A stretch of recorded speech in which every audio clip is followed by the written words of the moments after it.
వ్యర్థాలుగా రోడ్ల పక్కన కాలువల్లో డంపింగ్ యార్డుల్లో పడి ఉండే కొబ్బరి బోండాల నుంచి కోకో పీచు తయారు చేస్తూ విజయవాడ నగరపాలక సంస్థ లాభాలను గడిస్తోంది.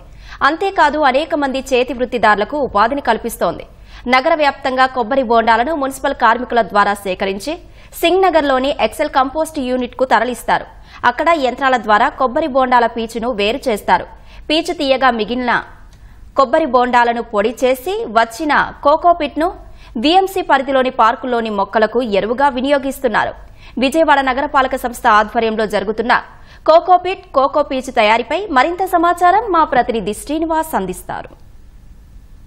విజయవాడలో పారిశుధ్యానికి అడ్డంకిగా ఉన్న కొబ్బరి బండాల ద్వారా సంపద సృష్టించేందుకు విజయవాడ మున్సిపల్ అధికారులు చర్యలు చేపట్టారు. వేసవికాలం వచ్చిందంటే వివిధ ప్రాంతాల నుంచి కూడా విజయవాడకి కొబ్బరి బండాలు తీసుకొచ్చి విక్రయిస్తూ ఉంటారు.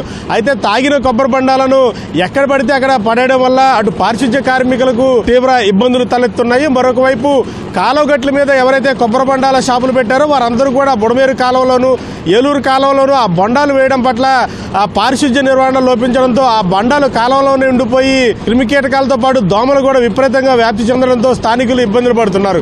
వీటన్నింటినీ కూడా దృష్టిలో పెట్టుకున్న విజయవాడ నగరపాలక సంస్థ అధికారులు ఆ కొబ్బరి బండాల వ్యర్థాలతో పీచు తయారు చేసేందుకు విజయవాడ మున్సిపల్ అధికారులు చర్యలు చేపట్టడం జరిగింది. ప్రస్తుతం అంతా కొంతమంది కార్మికులు ఉన్నారు, వారితో మాట్లాడదాం. ఎట్లా తయారు చేస్తారమ్మా దీన్ని? వేస్టేజ్ బోండాలు, తాగిన వేస్టేజ్ బోండాలు వస్తాయండి. పీసు ఒకవైపు పిట్టు ఒకవైపు వస్తాయి. మిషన్ లో ఇవి మొక్కలకు ఉపయోగిస్తారండి. పిట్టు పీసేమో పరుపులకు వాటికి యూజ్ చేస్తారు సార్. రోజు ఏ మేరకు చేస్తారు? రోజు ఒక లోడ్ వస్తాయి సార్. ట్రాక్టర్ ఏ రోజు లోడ్ ఆ రోజు వేసి తీసుకెళ్తా ఉంటారమ్మా. ఈ పిట్ అది కేజీ 2 రూపాయలు కిట్టు, ఈ 7 రూపాయలు లెక్క అమ్ముతారు పీసు. డైలీ తీసుకెళ్తా ఉంటారు. ఎట్లా వేరు వేరు చేస్తున్నారు వీటిని? ఏ తడికి పీసు వెళ్ళి ఇటు పిట్టు వచ్చుద్ది. అది తీసుకెళ్లి ఆరేస్తాము. ఆరేసి పైన వేస్తాం. ఇప్పుడు పొద్దున్న నుంచి సాయంత్రం దాకా ఇదే చేస్తూ ఉంటారా మీరు? పొద్దున్న 8:30 నుండి సాయంత్రం 5 గంటలు. ప్రత్యేక వ్యవస్థ ఉందా దీనికి, లేకపోతే చెత్తతో పాటే తీసుకొస్తారా? సపరేట్ గా చేస్తారు, చెత్త లేకుండా. ఎక్కడెక్కడి నుంచి తీసుకొస్తారండి వీటిని? టౌన్ లో అన్ని ఏరియాలో తీసుకొస్తారండి. ఇప్పుడు కొనుగోలు చేయాలంటే ఏంటి ప్రాసెస్? రేట్లు పెట్టేసి మున్సిపాలిటీకి చలానా తీసేసి వచ్చేస్తే మేము డబ్బులు ఇచ్చేస్తాను, సరుకు ఇచ్చేస్తాం. ఏ మేరకు తయారు చేసుకుంటారు? రోజు ఇంతనే ఉన్న టార్గెట్ ఉందా, లేకపోతే ఆ బండాలు వచ్చిన దాన్ని బట్టి చేస్తారా?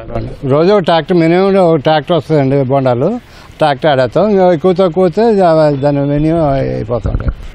రైట్. మొత్తంగా విజయవాడ కార్పొరేషన్ పరిధిలో విజయవాడ వ్యాప్తంగా కూడా వేస్టేజ్ కొబ్బరి బండాలు ఏవైతే ఉన్నాయో వాటన్నింటినీ కూడా మున్సిపల్ అధికారులు సేకరించి కోకోనట్ పిట్టు అలాగే పీసుగా తయారు చేస్తున్నారు. ఈ పిట్ అనేది విజయవాడ నగరపాలక సంస్థలో పరిధిలో ఉన్న పార్కుల్లో మొక్కలకు వేయడం జరిగింది. ఈ పిట్టు కనుక వేయడం వల్ల మొక్కలు అనేవి బాగా పెరిగే అవకాశం ఉంది. మరొక వైపు ఈ పీచు ఏదైతే ఉందో ఇవి ఆటోలకు సంబంధించిన సీటు కవర్లకు కావచ్చు, లేకపోతే సోఫాలకు కావచ్చు, వీటన్నిటినీ కూడా ఈ పీచును వినియోగించడం జరిగింది. దీన్ని కేజీ లెక్కన ఇక్కడ విక్రయించడం జరుగుతుంది. నగరపాలక సంస్థ సంబంధించిన సత్యనారాయణపురంలో ఉన్న సర్కిల్ కార్యాలయంలో ఈ ఏదైతే పిట్టు కానీ లేకపోతే పీచు కావాల్సిన వారు చలాన్లు కట్టి ఆ చలాన్లు ఇక్కడ చూపిస్తే వీరికి పీచు కానీ పిట్టు కానీ అందజేయడం జరుగుతుందంటూ కూడా కార్మికులు చెబుతున్నారు. విజయవాడ వ్యాప్తంగా కూడా ప్రత్యేకంగా కొబ్బరి బొండాలను సేకరించి ఇక్కడ రావడం జరుగుతుంది. ఇక్కడి నుంచి కూడా ప్రాసెస్ అనేది మొదలవుతుంది. కెమెరామెన్ సోమేష్తో శ్రీనివాస్, ఈటీవీ న్యూస్, విజయవాడ.